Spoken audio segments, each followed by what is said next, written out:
West Coast Cookbook and Speakeasy with Chef Justice Putnam.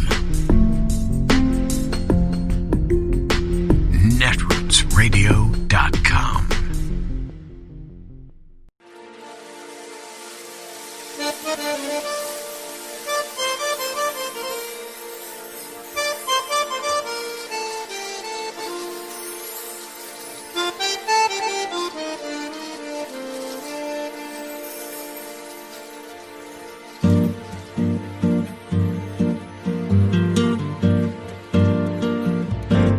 Je voudrais du soleil vert, des dentelles et des théères, des photos de bord de mer, dans mon jardin d'hiver. Je voudrais de la lumière, comme en Nouvelle-Angleterre. Je veux changer d'atmosphère, dans mon jardin d'hiver. Ma fleur sous la pluie de novembre, tes mains qui courent, je n'en peux plus de t'attendre. Les années passent, il est long, là je tombe. Nul ne peut nous entendre. Je voudrais du Fred Astaire, revoir un latte. That was some perspective on what exactly is happening. I want to turn to retired U.S. Army Colonel Lawrence Wilkerson, former Chief of Staff to Secretary of State Colin Powell. At one level, Colonel, again, this is in a story similar to many stories we've heard where the president has a crazy idea and people are trying to walk him away from it. In this case, though, it's hard to get your head around just how wildly dangerous and offensive it is. What is your reaction to what you have heard about this meeting and what the president's currently attempting to consider? My first reaction, of course, is don't take counsel of your fears. We've just gone through one of the most incredible election sequences in our nation's history, certainly since World War II. More people voted by more methodologies in a pandemic environment, et cetera, et cetera. And I have to commend all those people out there in every state that work so hard to deliver a free and fair election. At the same time I say that, I have to say my fears are somewhat significant with a former lieutenant general in the United States Army saying what Flynn said with regard to martial law and going to the battleground states and essentially reconducting the elections. Were I the Secretary of Defense, I'd call him back to active duty, which is in the prerogative of the Secretary of Defense, and I'd court-martial him. At a minimum, I'd cite him for incitement to insurrection. This is not something that a military officer should do. You serve until you're roughly 85 years old. It's half pay. It's not necessarily retired pay. You can be called back at any time. I got my letter from Secretary Rumsfeld when I was Chief of Staff to Secretary Powell. I was called back to active duty. I was judged in a critical position and didn't have to do it. But that's the power of the military over this general, and he needs to be rebuked. He needs to be reprimanded, and he needs to be done so officially, and that would be the best way to do it. These other people like Bannon and Powell and so forth, they're sycophants who are seeking whatever they can gain from the magic aura of this man before it dissipates. And it frightens me as to the things that they could do if the 25th Amendment or something like it is not implemented and we don't remove him from office. There's a lot of time left. When we worked on this at the Transition Integrity Project, we saw Trump do some pretty desperate things. One of the things that we saw him do that I'm not waiting eagerly to see if he fulfills it is he did everything he could possibly do, the team playing his team, to ruin Biden's first year in office. Everything from not allowing him to get cabinet officers confirmed because he had such a control that we've seen demonstrated over the Senate of the United States, to not allowing good transitions to take place. I understand from inside sources that those transitions are, for the most part, taking place, but they're taking place in some instances grudgingly, and that's not the way transitions should occur. Yeah, your point about General Flynn, just to circle back to that for a moment, I find the general's trajectory here really unnerving. I mean, this is someone who was, celebrated, had a fairly sterling record. People thought he was an incredible intelligence officer, and he was the head of the Defense Intelligence Agency before he was essentially fired. And to watch someone who served and had this reputation and is known by a lot of people that work with him go on the trajectory he has, where he was essentially an unpaid agent of a foreign government, the Turkish government, which he did not disclose, and now, idly talking about martial law, it's a very unnerving trajectory. It is. In my view, he's a disgrace to his uniform. And he's one of those examples, and I knew several of them when I was in the military, some 30 years plus. He's one of those examples, a person who gets squirreled away in a special community, in this case, special ops and also intelligence. And he grows up to flag rank, and no one really applies any adult supervision. And I include in that General McChrystal in Afghanistan when he worked for General McChrystal. I blame General McChrystal for putting him in the position that he's in right now to a certain extent. But these people come along and they get to the position where they really have some authority, in this case, much beyond the 3 stars, national security advisor almost, and they then show their true colors. And I think that's what Flynn is doing. Otherwise, I've got to pronounce him a psychotic or worse. You seem unnerved, but also somewhat confident about the situation we're in, which I think tracks with where I am. I mean, again, there is a dwindling amount of power the president has. There's a kind of whiff of desperation. He's going to sort of more and more bizarre, crankish kind of voices. And yet, the authority of the government still rests in the man's hands for 30 days. And we've been anticipating break glass moments. I don't think we've quite gotten one yet. But are you confident, basically, based on the reporting and also on what you know about the institutions, and particularly Department of Defense, that he will not be allowed to do anything like he is contemplating? There'll be nothing with the military. In my very strong view, the military will not do anything untoward, no matter what orders come from him. And indeed, if the orders were truly untoward, the 25th Amendment might be implemented. I don't see how people could stop from doing that. What worries me, Chris, right now, is the opportunistic advantage that's out there right now for a very hard pressed by COVID-19, North Korea, for example, Kim Jong-un, for a very pressured China with regard to what Taipei is doing and Taiwan in general, and in the situation with Iran where we have them just waiting. These are the kinds of things that Trump could leave as a blow to the country, and it would wind up being a significant blow to the country and to the new administration. It is Tuesday, the 22nd of December of 2020, and you are in West Coast Cookbook and Speakeasy. I am your chef de cuisine, Justice Putnam.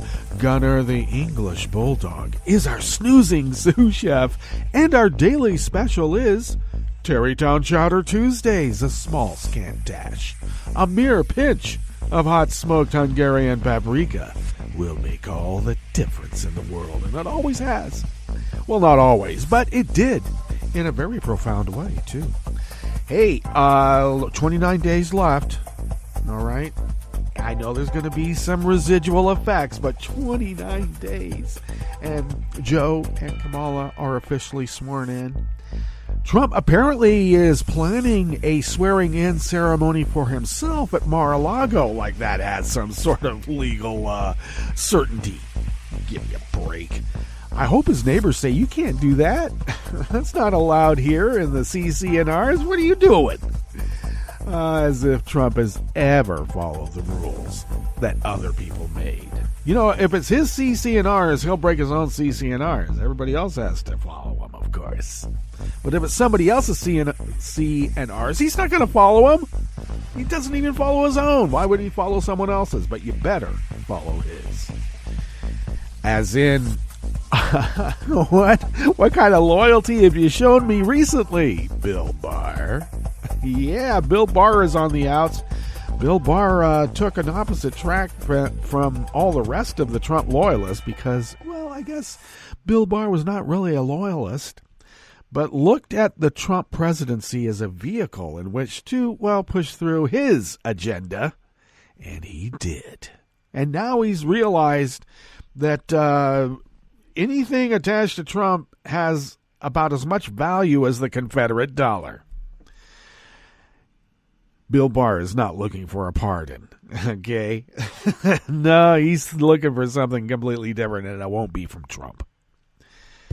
I guess we'll be seeing Bill Barr on the cable news shows on the right end of the dial now quite often, sadly. Yes, I know. They always get the speaking gigs. They always make the big bucks. But we here at Netroots Radio will just, well, we'll muddle along as we have, because we have a calling, and it isn't necessarily a transactional way to make money. Not usually. We're not in this endeavor to make money. Whereas on the other side, they got a win-win. They get to make money, spew hate.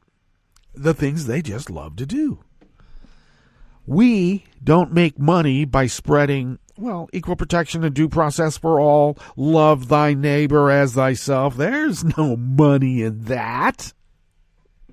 Yeah, that makes us losers, unfortunately. But I like to take the opposite tack myself, and that is, we'll be richer in the long run because of the works that we do. Okay, enough of that philosophical consideration. Bill Barr, I'm glad to see him go, but we're not getting rid of him and the whole unitary executive aspect. The whole judiciary has been packed with Federalist Society judges, and now that's not Bill Barr's fault. That is Mitch McConnell's doing. And, you know, he continues to get these judges through, even while the stimulus bill, and we'll get to that in a moment. Even the stimulus bill didn't have priority over cramming some more unqualified judges onto the bench for lifetime appointments. Hi there, you 30-year-old. Oh, you were a stock boy at a legal binding company? Oh, come on board. You want to be a judge for the rest of your life? Sign here. Yeah, they're expected. So, I don't like that. We get accused of packing the courts, and we haven't been able to get a judicial appointment in about 10 years. I know that we've gotten some in the lower courts, but just some. And they're going to complain about everything about us now. How uncivil we are, how intolerant we are. Yeah, you know, we're intolerant against bigotry, racism, sexism, etc. We're so intolerant. So intolerant that I don't understand why these Proud Boys, 3%ers, Patriot Prayer types, these domestic terrorists, armed to the teeth, trying to break into the Oregon State Capitol yesterday. Beating up journalists in the process. Yeah, the cops kept them from actually coming into the building, but where was SWAT? Where was the paramilitary and the tanks? I know later on some tear gas balls, the kind that don't really bother anybody, they were tossed at them. I just don't understand. Windows broken, no heads were cracked. Spray paint something on a federal or state building and look like a hippie, an Antifa, whatever that is. Basically, if you're not a graybeard armed to the teeth, you're Antifa. And if you've got a spray can in your hand, you are a domestic terrorist, and you will be renditioned if you're still alive. But these guys, and they're mostly guys, let's be clear, tried to storm the state capitol because the legislature was in session, in an emergency session, because we have a COVID outbreak, and we're trying to distribute the vaccine, and we're trying to distribute stimulus money, and these guys wanted to go in there to say the virus is fake. Trump needs to be installed as president. They wanted to get in there also, really, to turn over the election. However, they were able to do that. I don't know. How do they do that? And, of course, there were supporters on the inside who have been elected to the GOP slate. One guy wore a mask that said hostage, and he took it off. I'm not a hostage anymore. So, yeah, they're no longer standing back and standing by. They are out doing the work. They've been ordered to go do the work, and now they are doing the work, state by state.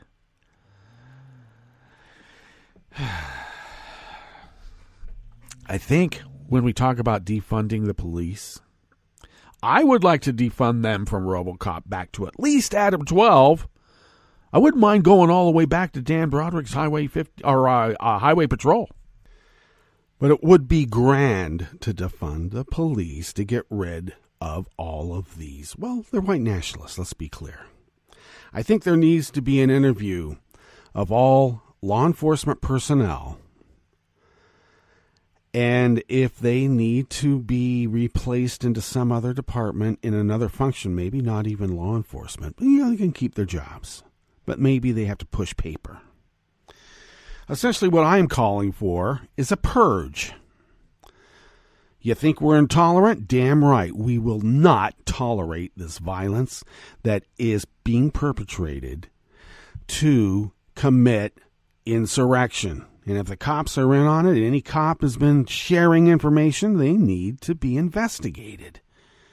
And if a crime has been committed or policy been breached, they need to be let go. And I suppose they should wear an ankle bracelet for a while. Is that how intolerant we are? We better get that intolerant. We have our work cut out for us. It's going to be hard to negotiate with people who refuse to negotiate. And I'm looking at you, Mitch McConnell, putting through, and we'll talk about this internet issue. But not only that, poison pills right and left, 5,000-page document. They had a half an hour to read it. No one read it. To get $600 out that is not even enough to buy people's medicine. Buy food. Pay down bills, please. After all that money went to the top, all of it. And then, to add the proverbial insult to injury, the same ones who laughed at us. Oh, you wear a mask. What are you afraid of? That virus isn't that serious. It's fake. It's a hoax. It's a liberal hoax. And they were first in line, pushed people out of the way to get the vaccine. A reckoning is due. And I don't just mean the demarcation of January 20th. A reckoning is due. What's on the rest of the menu here? Starting off in the Bistro Cafe of West Coast Cookbook and Speakeasy at the top. Hey, that was General Wilkerson saying that Mike Flynn is a disgrace to his uniform, and he needs to be rebuked by the military, and I keep saying he needs to be thrown in the brig. He's still a general. He's still under the military code of conduct. Still. On the rest of the menu, the Trump administration is hit with subpoenas after threatening CDC staff. And that's a big story, and it's going to get bigger. The COVID-19 stimulus bill would make unauthorized streaming of music or movies a felony. Even a meme could be a felonious act. Thanks, Mitch. Thanks a lot. And dozens of email accounts at Treasury were compromised in the wide-ranging Russia espionage campaign, the full depth of which is not known. After the break, we move to the chef's table, where a prominent local journalist is the fourth media personality in Afghanistan to be killed in just the last 2 months. And Kenyan medical workers started a nationwide strike to protest the lack of personal protective equipment and health insurance during the pandemic. All that and more. On West Coast Cookbook and Speakeasy, bon appetit.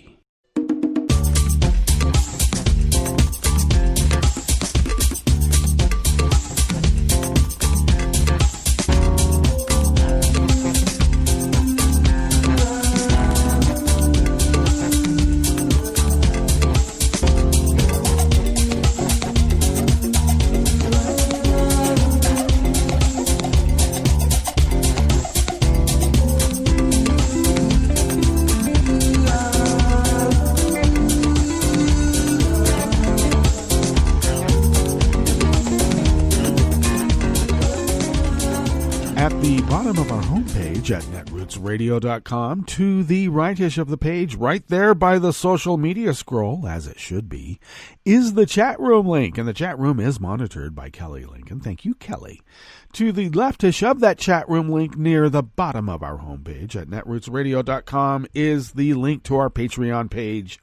And we have that, well, because we're not a money-making operation, but we still have to pay our bills. And Tom will tell you in a little bit here that though the bulk of what we do comes out of our own wallets, we would still be unable to do it without you. And there have been some of you who have increased your monthly contribution in this holiday season. Thank you. And during a pandemic, how does that happen? Well, we are very grateful for that generosity. And I know it's tough, and if any of you out there could afford, how about an espresso-type coffee drink once a month? You could buy that for us and send us the money. And then we stretch those dollars, as we've been doing for almost 10 years. Yeah, shortly after the first of the year, Netroots Radio will be celebrating 10 years of continuous 24/7, 365 broadcasting. Resistance Radio, as the founders originally intended. Now, why did we not build a media empire in that 10 years? Well, I guess our calling called us somewhere else. There's just some things that we're unable to do. I think it's called conviction. We have a moral conviction to find and elect more and better Democrats. And that's not necessarily a money-making operation. People have done it. People make money at it. But we're not here as Resistance Radio to make money. It would be nice, but that's not our prime directive. Once again, our prime directive is to find more and better Democrats, elect them to office, work for due process and equal protection for all. You know, the pillars of American society, the old good neighbor policy. That's what we're here for. We have a patriotic duty to do what we're doing, and we are, and we thank you because your generosity has allowed us to fulfill our civic duty. Thank you. If you would like to follow Netroots Radio on Twitter, Tom made it so simple. You find us at Netroots Radio. How simple is that? Thank you, Tom.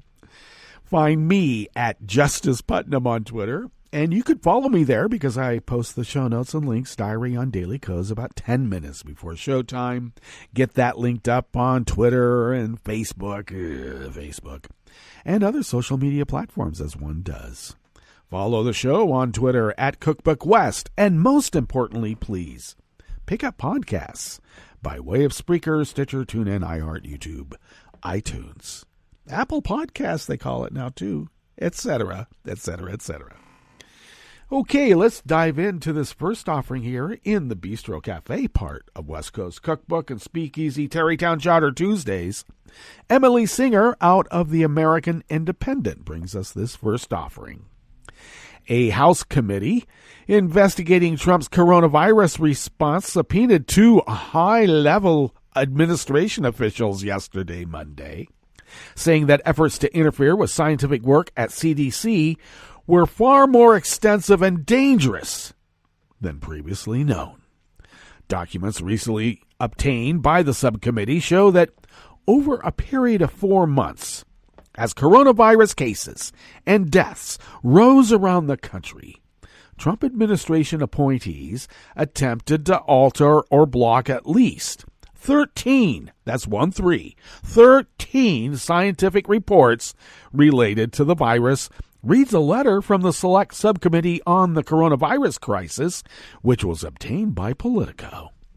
According to the letter, the administration exhibited a pattern of hostile and threatening behavior to staff at the CDC as it sought to make reports about the spread of the virus rosier.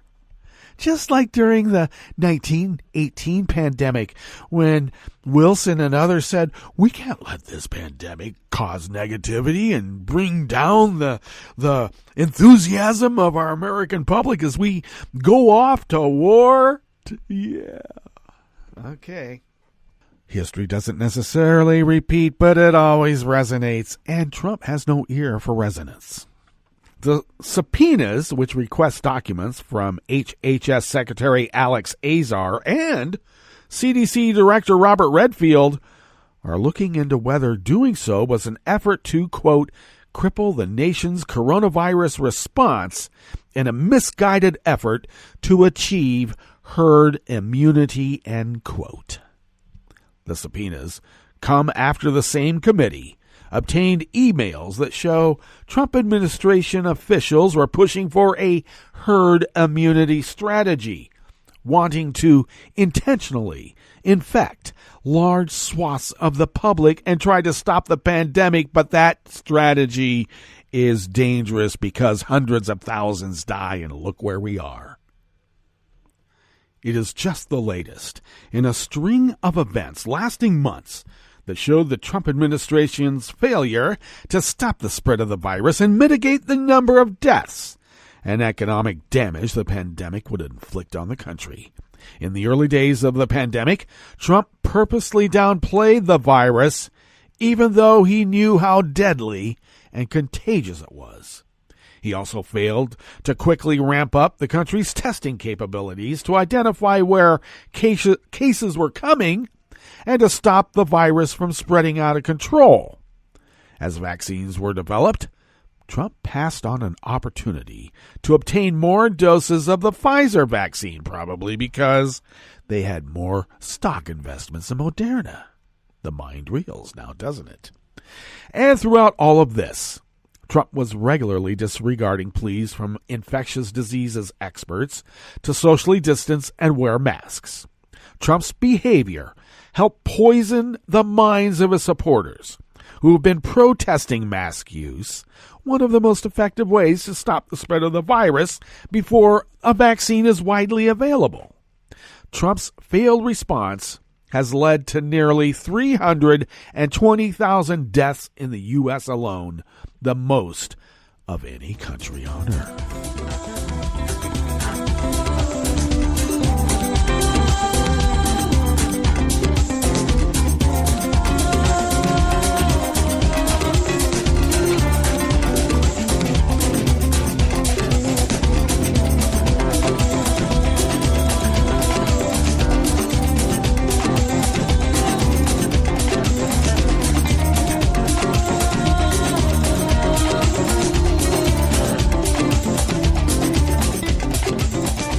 Eric Gardner of The Hollywood Reporter brings us this next offering here in the Bistro Cafe of West Coast Cookbook Speakeasy.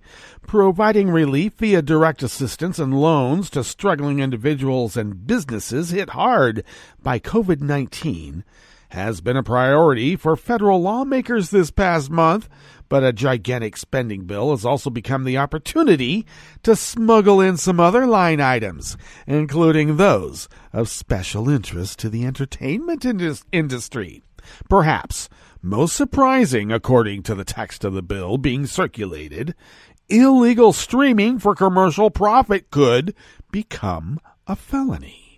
It's been less than 2 weeks since Senator Tom Tillis released his proposal to increase the penalties for those who would dare stream unlicensed works. In doing so, the North Carolina Republican flirted with danger, About a decade ago, Senator Amy Klobuchar made a similar proposal before it ended up dying as people worried about sending Justin Bieber to jail. No, seriously, they wanted to send Justin Bieber to jail. But Tillis's attempt has been winning better reviews this time around for more narrowly tailoring the provisions towards commercial operators rather than users. Commercial operators? That said, it's had very little time to circulate before evidently becoming part of the spending package. Illegal streaming of works, including movies and music tracks, could carry a penalty of up to 10 years in jail and a $30,000 fine. Oh, you wanted to play that Bob Dylan song? Too bad. You have fair use? Prove it.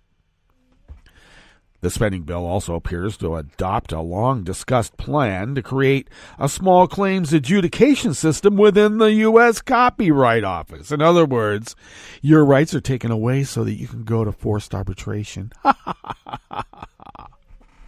Advocates have long sought to give copyright owners some recourse to infringement outside the expensive federal court system, though the so-called Case Act has engendered some pushback from those weary of throwing certain disputes into unaccountable bureaucrats working for an agency suspected of favoring industry.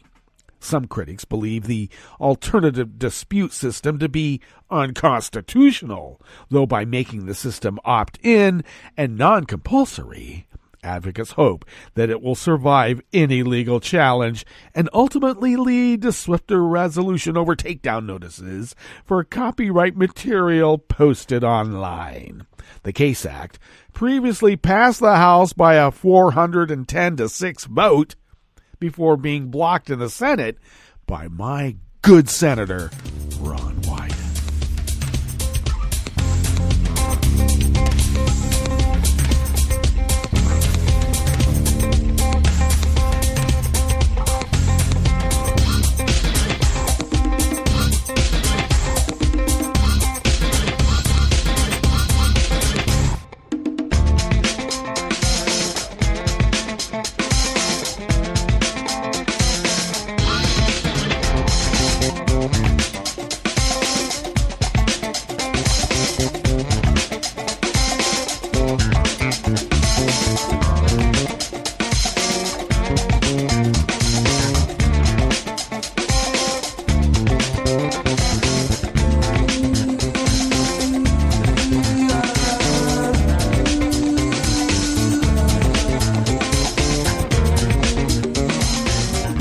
Raphael Satter of Reuters brings us this final offering here in the Bistro Cafe of West Coast Cookbook and Speakeasy, Tarrytown Chowder Tuesdays.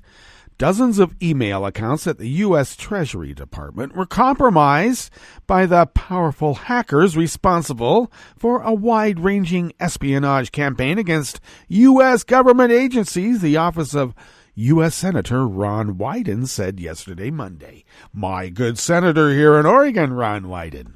In a written statement, Wyden's office said that the Senate Finance Committee staff were briefed that the hack of the Treasury Department appears to be a significant one, the full depth of which is not known.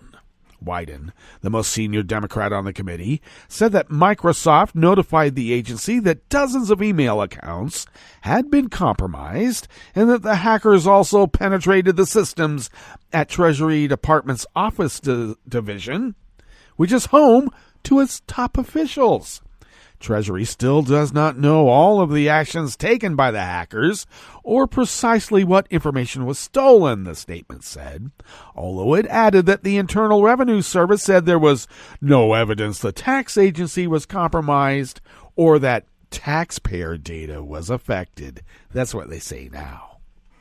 Wyden's statement carried a considerably more pessimistic tone than the one taken by Treasury Secretary Steven Mnuchin, who told CNBC earlier in the day that, quote, the good news is that there has been no damage, nor have we seen any large amounts of information displaced, end quote.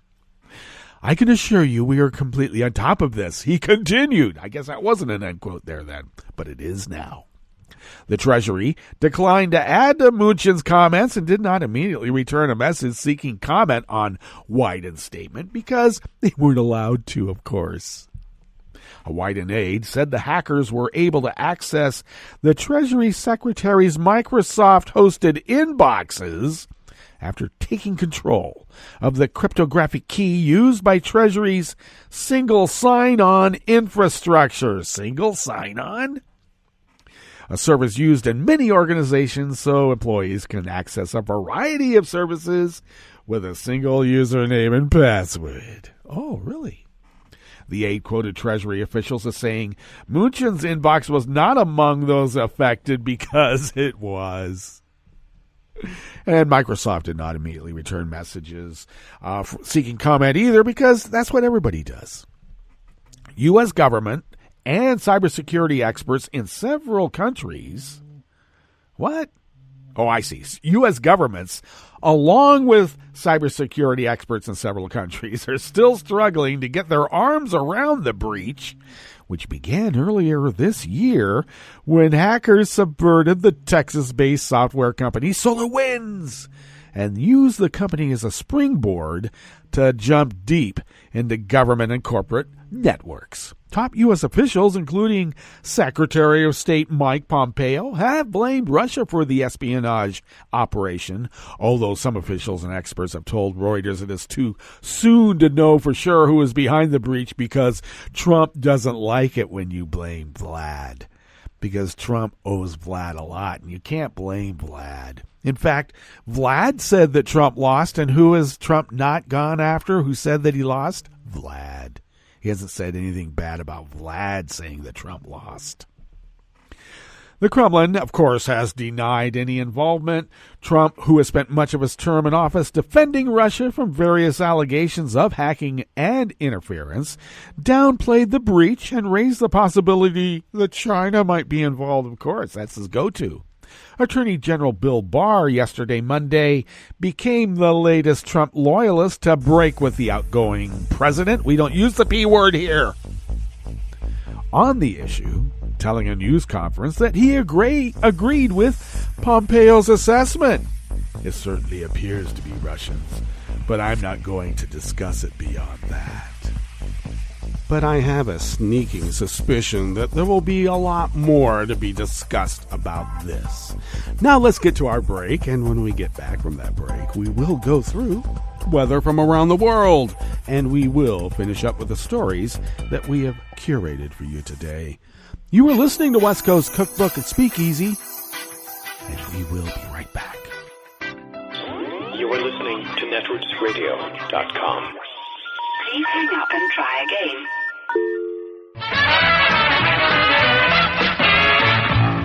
From a point at sea to the circles of your mind, a new force is at work for planetary transformation. New radio for a new Earth.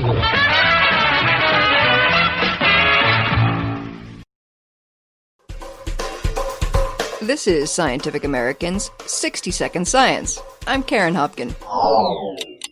If there's one thing we can all agree on, it's that taking care of babies is a demanding business. New parents are always on duty, and late-night feedings and fussing leave caregivers chronically sleep-deprived. Turns out, the issue's not unique to humans, because the same thing happens to bees. Researchers found that worker bees who care for the brood get less sleep than their sisters, because bee babies produce chemicals that keep their caretakers awake. The findings appear in the journal Current Biology. It seems that all animals sleep, including the birds and the bees. Yet this daily phenomenon still remains blanketed in mystery. The exact function of sleep is still an enigma, but we know that reduced or sleep loss is associated with reduced performance, health, and survival. Moshe Nagari was a postdoc at the Hebrew University of Jerusalem when he started studying sleep. In particular, he was curious about how animals can sometimes sacrifice shut-eye when they've got important work to do, especially moms tending to their young. Killer whale mothers, for example, follow their calves for the first few weeks postpartum and hardly ever sleep in this time for several weeks. Rather than swimming along with killer whales for a couple of months, Nagari focused his attention on bumblebees. In these colonies, a queen lays the eggs, and worker bees called nurses care for the resulting hatchlings. To start, Nagari confirmed that when nurses were housed with larvae, they slept significantly less than bees who didn't have babies to attend to. So our first intuition was that the larvae are constantly signaling to the nurse bees that they are hungry, and this signaling is what's keeping the nurse bees awake. So the researchers replaced the larvae with pupae, a developmental stage that doesn't require constant feeding. And to our surprise, we found that nurse bees with pupae slept even less than the bees that were housed with feeding larvae. These babies, it seemed, needed the bee equivalent of swaddling. Indeed, in our observations, we saw that the nurses were incubating the pupae at the expense of sleep. What's more, the babies didn't even have to be there. It seems that simply surrounding the nurses with the cocoons in which the pupae had been resting was enough to keep the caregivers awake and on their toes, which suggests that baby bees secrete a chemical that does the work of a late-night cup of coffee. If this interpretation is true, this is the first evidence that pheromones from juveniles can modulate the sleep of caregiver adults in any animal, keeping adult bees from getting their Z's.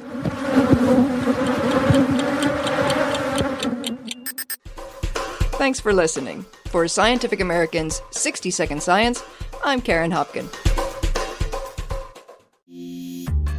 This program is presented by the Centers for Disease Control and Prevention. For an expectant mother, taking care of her developing baby means taking good care of herself.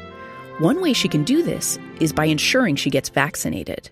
If a woman is or might be pregnant during flu season, it's especially important to get her annual flu shot, preferably before the end of October. In addition, women should be vaccinated against whooping cough during the 3rd trimester of each pregnancy.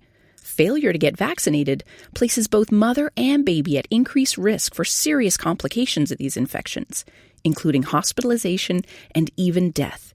If you're pregnant or planning to get pregnant, ask your healthcare provider when you should get your vaccines. Thank you for joining us on A Minute of Health with CDC. For the most accurate health information, visit cdc.gov or call 1-800-CDC-INFO. This program is presented by the Centers for Disease Control and Prevention.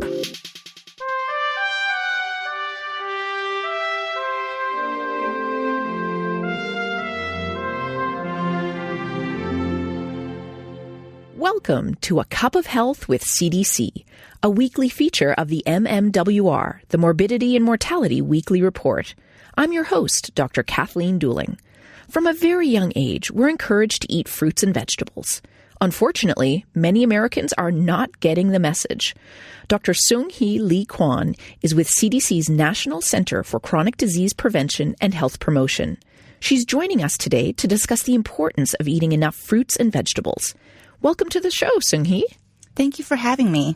Seung-Hee, what is the recommended amount of fruits and vegetables? The federal guidelines recommend that adults consume at least 1.5 cups to 2 cups of fruit and 2 to 3 cups of vegetables each day. This is for adults who get less than 30 minutes of physical activity a day. Adults who are more physically active need more calories and thus should be eating more fruits and vegetables. 1 cup is about 12 strawberries or 1 large tomato. How many people consume the recommended amount of fruits and vegetables? We found that very few adults are getting enough fruits and vegetables. Just 12% are eating the recommended amount of fruits, and less than 1 in 10 eat enough vegetables. And consumption is lower among men, young adults, and adults living in poverty. Why is eating a diet rich in fruits and vegetables so important? Eating a diet rich in fruits and vegetables can help with 3 things. 1, it can reduce the risk of many leading causes of illness and deaths, such as heart disease, type 2 diabetes, some cancers, and even obesity. It can also add important nutrients that are commonly missing in Americans' diet. And it can help with weight management if adults consume fruits and vegetables instead of other calorie-dense foods. How can we meet the recommended daily intake of fruits and vegetables?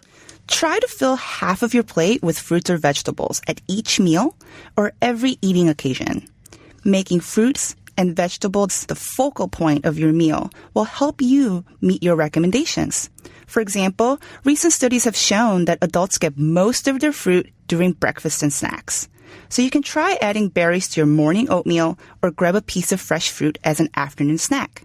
For vegetables, most adults eat them at dinner, so try adding more into your lunch by adding a side salad or packing a snack of baby carrots or grape tomatoes. Are canned or frozen products just as good as fresh? All forms of fruits and vegetables count towards meeting the recommendations. For the most health benefits, make sure that the fruits and vegetables you consume have a limited amount of salt, butter, sugar, or creamy sauces. When selecting canned fruits, choose the ones with lowest sugars. And for canned or frozen vegetables, choose those lower in sodium. Where can listeners get more information about eating a healthy diet? Listeners can go to cdc.gov/nutrition or choosemyplate.gov. Thanks, Seung-hee. I've been talking today with Seung-hee Lee Kwon about the importance of eating a healthy diet. Eating a diet rich in fruits and vegetables can help reduce the risk of many leading causes of illness and death and add important nutrients to your diet. Make sure you're eating enough. Until next time, be well. This is Dr. Kathleen Dooling for A Cup of Health with CDC. For the most accurate health information, visit cdc.gov or call 1-800-CDC-INFO. He seems sorry. We very clearly told him not to look up there. I'm honestly impressed that he was able to do it. Right? What, did he balance on that big chair? Yeah, I mean, I guess he'll just know what his gifts are this year. I really thought we had hidden them well. If they can find their presents, they can find a gun. 911, what is your emergency? Every day, 8 kids and teens are unintentionally killed or injured by loaded and unlocked guns. Learn how to make your home safer at endfamilyfire.org. Brought to you by the Ad Council and End Family Fire. Hi, it's Tom. Could we humbly suggest your donation to netrootsradio.com? All we've got to run this 24-hour powerhouse of progressive resistance radio is what comes out of our own wallets. And you are our biggest donor. And it doesn't take much, $3, $5. Just go to the bottom of our netrootsradio.com page and hit our secure donate button. Heck, you can even make a recurring contribution. And you'll get a wondiferous pair of Netroots radio stickers for application to your backpack, your bumper sticker, or your banjo. Well, it's up to you which backpack you want to put it on. So donate what you'd like at the bottom of our netrootsradio.com's homepage. Because you are our biggest donor. Netrootsradio.com. Together, we are Resistance Radio.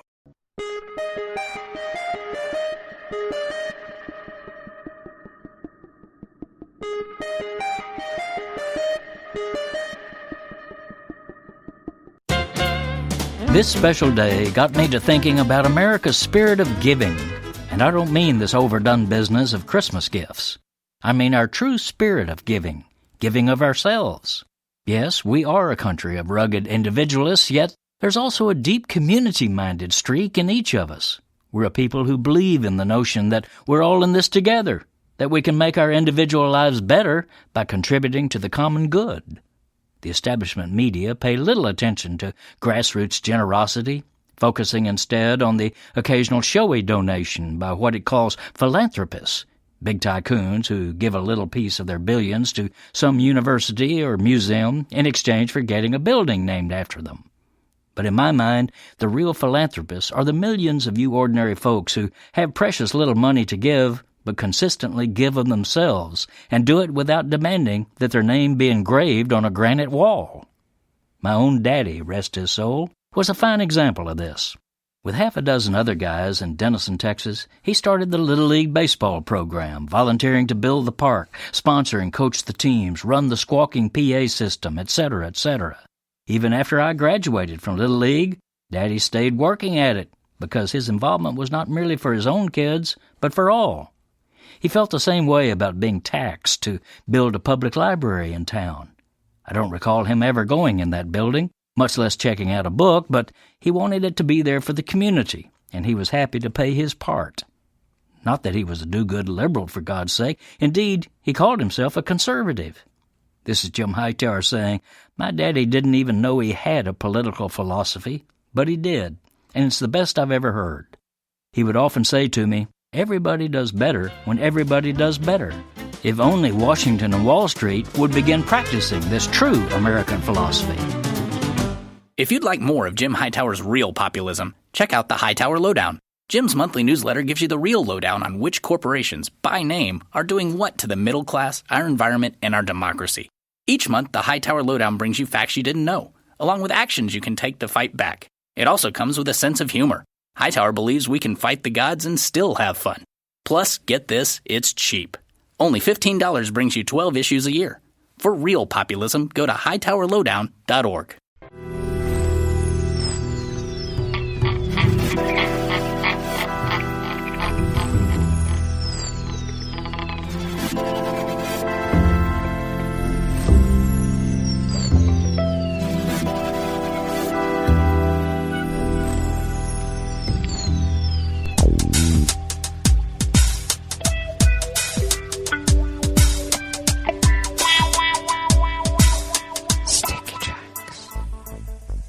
Thank you for accompanying us here to the chef's table here at West Coast Cookbook and Speakeasy, Tarrytown Chowder Tuesdays. We always begin, weather from around the world, along the banks of the Rogue River, in the Rogue River Valley of Southern Oregon on the west coast of the continental United States of America, where it is currently 38 degrees Fahrenheit, expecting a high in the mid-40s, winds light and variable. Cloudy skies early. It's a bit wet outside and a bit foggy as well. Had quite a bit of rain late yesterday. Not quite the third of an inch that we were expecting, but quite a bit nonetheless. Clear skies tonight with a lows near 30 or colder. Winds will be light and variable. Tomorrow we should be getting a high in the mid to upper 40s, mainly sunny skies, and the lows tomorrow night are going to dip into the upper 20s.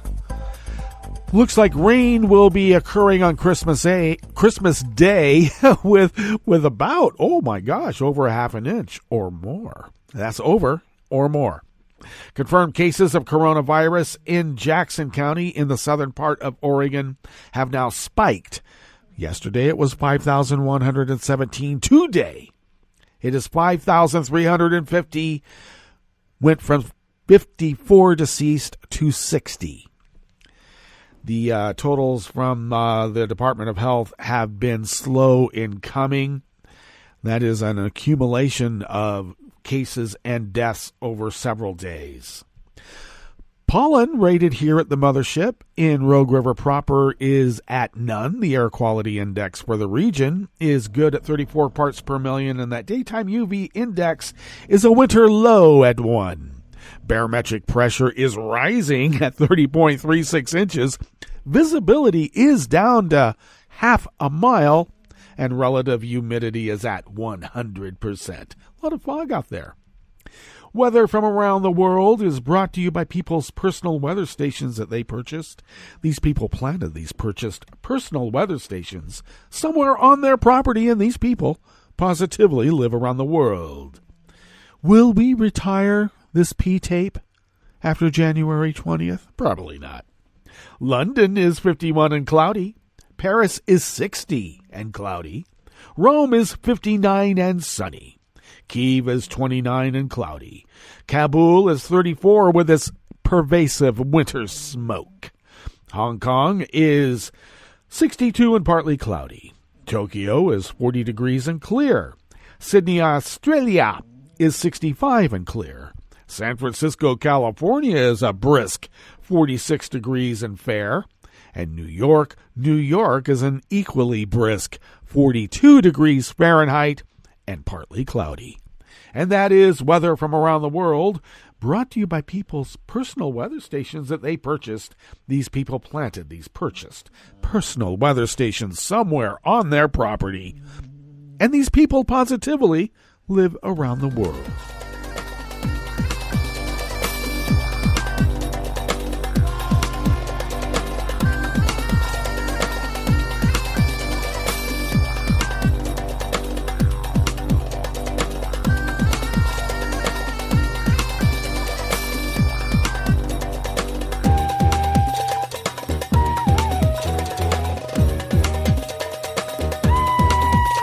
Those anonymous worker bees at the Associated Press bring us this first amuse-bouche here at the Chef's Table at West Coast Cookbook and Speakeasy. A prominent local journalist was shot dead by unknown assailants in Afghanistan's central Ghazni province, the fourth to be killed in the war-ravaged nation in just 2 months. Afghanistan is considered one of the world's most dangerous countries for journalists. Rahmatullah Negzad was gunned down as he left his home in Ghazni City to walk to a nearby mosque. Negzad, who headed the Ghazni Journalists Union, was well known in the area. He had contributed to the AP since 2007 and had previously worked for the Al Jazeera satellite TV channel. The Committee to Protect Journalists condemned the killing and the relentless attacks on journalists in Afghanistan. His crucial work documenting the ongoing conflict in Afghanistan had been brought to a tragic end by this brutal killing, said Aliyah Ifkhtar, Committee to Protect Journalists senior Asia researcher. The recent spate of killings of journalists in Afghanistan is unacceptable, and the Afghan government must redouble efforts to assure justice and safety for members of the media. Negzad had received threats from different sources over the years and had notified local and national officials about them. During his career, he was arrested at various times by the United States, the Afghan government, and Taliban insurgents. His peers said he prided himself in telling all sides of the story. The Taliban denied involvement in the killing, calling it a cowardly attack. Islamic State militants, blamed for a series of attacks on a range of targets in Afghanistan in recent months, claimed it had killed another Afghan journalist earlier this month. 2 assailants opened fire and killed TV anchorwoman Malala Maiwand as she left her house in eastern Afghanistan's Nangarhar province. Her driver was also killed, and we reported on that earlier here at West Coast Cookbook and Speakeasy. In November, 2 journalists were killed in separate bombings. The international press freedom group Reporters Without Borders has called Afghanistan one of the world's deadliest countries for journalists. The Afghan Journalist Safety Committee said 7 media personnel have been killed this year.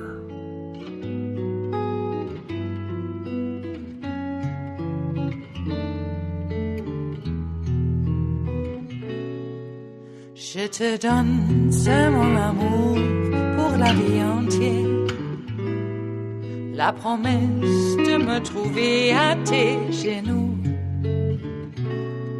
Aussitôt que tu m'appelles, rester toujours fidèle, c'est tout, c'est tout.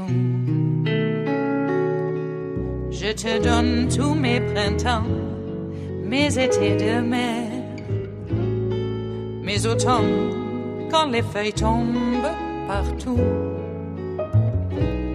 Si ce n'est pas une bonne affaire, je te donne tous mes hivers. Tom Odula of the Associated Press brings us this final amuse-bouche here at the Chef's Table at West Coast Cookbook and Speakeasy. Kenyan doctors and other crucial medical personnel in public hospitals yesterday, Monday, started a nationwide strike to protest the lack of personal protective equipment and health insurance for frontline workers fighting against the spread of the coronavirus. The Kenya Medical Practitioners, Pharmacists, and Dentists Union announced its 7,200 members have been asked to stop working until the government meets their demands. That means a majority of Kenyan medical personnel in public hospitals are picketing amid a growing pandemic.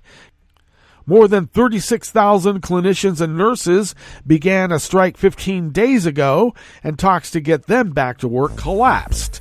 Until recently, Kenya's infection numbers fell below countries in Europe or Latin America, or even elsewhere in Africa. Only last month, a surge drew continental concern when 4 doctors recently died in a single day. Well, that brings us to the end of our broadcast period for the day. But you do know Netroots Radio will broadcast on, and we're going to meet up tomorrow for Smothered Benedict Wednesdays. So do stay tuned to Netroots Radio all day and all night for all the breaking news as it breaks, and we'll meet up here tomorrow, right here in West Coast Cookbook and Speakeasy. Bon appetit.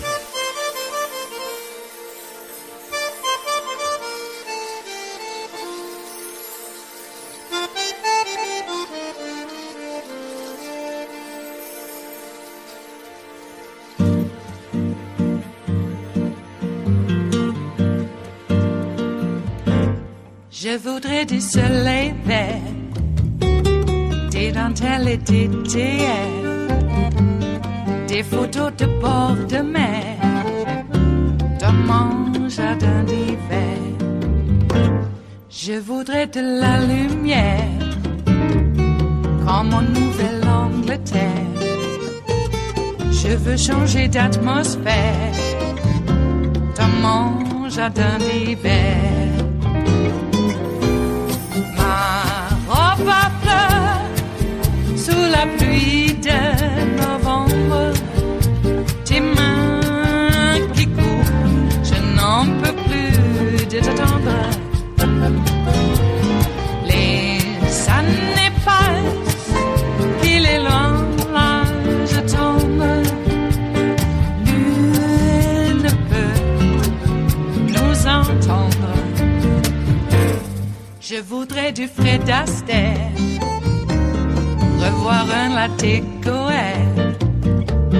Je voudrais toujours te plaire dans mon jardin d'hiver. Je veux déjeuner par terre, comme au long de golfe clair, t'embrasser les yeux ouverts dans mon jardin d'hiver.